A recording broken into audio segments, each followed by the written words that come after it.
5 আগস্টের সেই সকালটি ছিল কোটি মানুষের উদ্বেগ আর শঙ্কার প্রহর।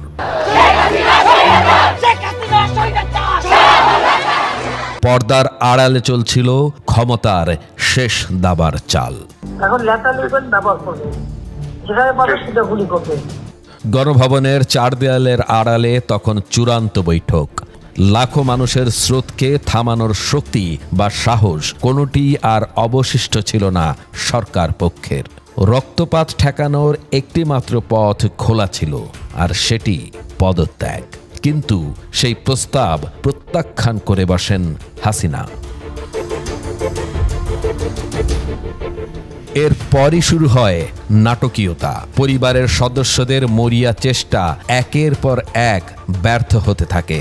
এমনকি নাকচ করে দেয়া হয় বোন রেহানার শেষ অনুরোধটুকুও।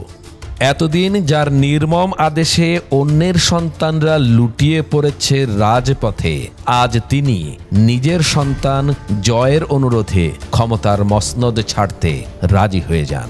চেয়েছিলেন জাতির উদ্দেশ্যে ভাষণ দেবেন, কিন্তু সে সময়টুকু তার হাতে ছিল না।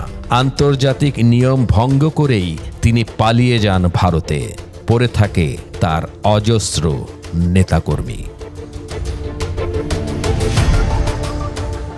দুপুর 12:30 উত্তপ্ত বিতর্কের পর অবশেষে পদত্যাগপত্রে স্বাক্ষর। কড়া নিরাপত্তায় দেশত্যাগ। আকাশসীমা পার হওয়ার পরই কেবল বিশ্ব জানতে পারে এক দীর্ঘ স্বৈরশাসন আমলের অবসান ঘটেছে।